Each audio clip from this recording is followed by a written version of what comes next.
Hi guys, gonna do another video, just me talking again because I can't go surfing. That is getting to be a very difficult thing to not do. So I'm going to do this video and I'll do maybe one or two a week because I'm finding it lots of fun and people seem to want to hear what I've got to say. Don't know why, but anyway, here goes.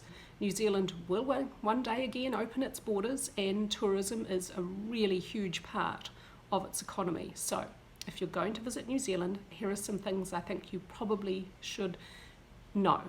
When you bring things into New Zealand, you have to be super careful to clean your camping and hiking equipment, to clean your footwear, to not bring in any like fruit or vegetables. You can bring in processed packaged food, but you cannot take in fresh food. And this is because New Zealand's biology is really unique. Many of our species are endemic. That means they're native to and found only in New Zealand. We have a lot of niches in our ecosystem are filled, very strangely, by birds that would usually be filled by mammals in other countries. And our birds are very strange, beautiful, and just so gorgeous and really weird. And they are many of them. Apart from a few species, they are threatened. We've had a lot of extinctions since the arrival of human beings in Aotearoa, and a lot of our species are hanging on by a thread, and they're only able to survive because of intensive work by people doing conservation work. I've got an old video, I'll link it down below, where I show you some of the work I did when I volunteered for a conservation group. It's really cool. You get to see the New Zealand bush and you get to see the trapping lines that we use, and I explain how we keep an area safe for, in this particular case, it was a Kiwi habitat.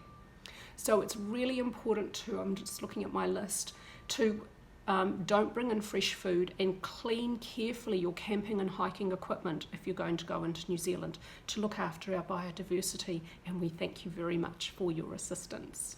In New Zealand's natural environment, we do not have native species that are dangerous to you, with one exception.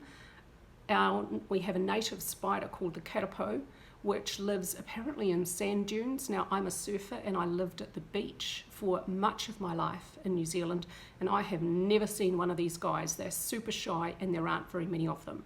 We have a couple of imported Australians, like the white-tailed spider, which can give you a nasty bite, but it's not going to kill you.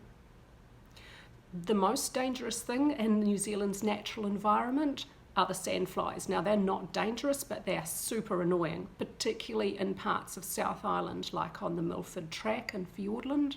There are areas there, like there's a place called Sandfly Corner. These tiny little midges will bite you and you will get super itchy, so you need to cover up and you need to put insect repellent on if you're going to those areas. Actually, like, take that one seriously. Insect repellent, guys, long sleeves, socks, long pants. You will not want to get bitten bad by sandflies. It's a really horrible experience. Apart from that, there's nothing in New Zealand's native environment that is going to try and kill you. It's a really safe place in that regard. Sunscreen. Down in the southern hemisphere, we have a relatively thin ozone layer, so you're going to want some really good sunscreen. Like, pretend you're like tropical and you need to protect your skin. You can be out for 10 to 15 minutes, and if your skin is very pale, you're going to get burnt. It's going to hurt. That's not safe. Bring some good sunscreen, and if you're going to go into the water, please get a reef safe sunscreen. Don't damage our marine environment. Take that one seriously too. A lot of things in New Zealand are really expensive. I'll just do a conversion of the current price of petrol per gallon. I'll convert it from New Zealand to US dollars and from per litre to gallon, and I'll put that below. It's really expensive. Food is really expensive. Eating out is really expensive. What else? Oh, hotels are really expensive. Accommodation is expensive. Taxis are expensive. Uber can actually be quite cheap. But some things are just totally different from the rest of the world, like our beaches and our parks. With very few exceptions, you have to pay for staying in some dock huts on the tracks, That's Department of Conservation. Our beaches are all free, and they are stunningly beautiful. I've got lots of beaches in my other videos on my channel, so if you want to see lots of beautiful New Zealand beaches and mostly surfing stuff, but yeah. Driving. We drive on the left-hand side of the road, like Britain, you know, we're a British colony. So you need to keep left, super important. We have a lot of tourists who forget that. They move to the right-hand side, they cause accidents, people die. Stay left, people, keep left. The size of the country, because on most maps we're tucked away down that bottom right-hand corner and we kind of look like off to the side, a little island, it's actually not the case. Something about the proportion of the map is not showing the true size of New Zealand. The geographic area is greater than Great Britain. I'm going to do an overlay of New Zealand over Europe here next to show you how big we actually are. We're small in terms of population, 4.7 million people, so we have a really low population density. But if you think you can go to New Zealand and you can travel around and see it in just, like maybe a week, you know, a couple of days for the North Island, a couple of days for the South Island, you will be woefully disappointed. You will barely scratch the surface, and you're not going to see much except what you get out the window of your car or bus, and that's not going to be very enjoyable. We recently did a huge tour of the South Island, and we took a month, and I've got 3 videos. I'll link those down below as well, our South Island Surfari, and you'll see lots of the beautiful South Island scenery down there. It's stunning. So I lived in the North Island, and most of my surfing videos and little side trip scenery bits are from the North Island. And North Island and South Island are really, really different. So if you're going to come to New Zealand, it's a very long way to go. Give yourself adequate time to actually see the country.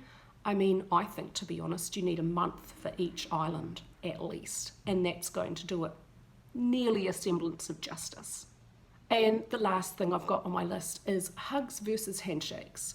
New Zealand is, I feel like we're quite British in many of our attitudes, but with a huge Polynesian flavour and a really big Māori influence. On a marae, if you're lucky enough to go onto a marae, and you can pay to go onto and have a marae experience, and I totally encourage that.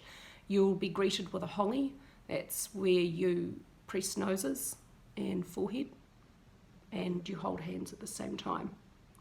But outside of Māori culture, Pākehā New Zealand will generally offer a handshake, not a hug. So when I go to the United States, and I remember the first time Caesar and I did big tours, and we met a lot of his friends and family, and I'm meeting people for the first time, I noticed that a lot of Americans are like, I'm a hugger, come in for a hug.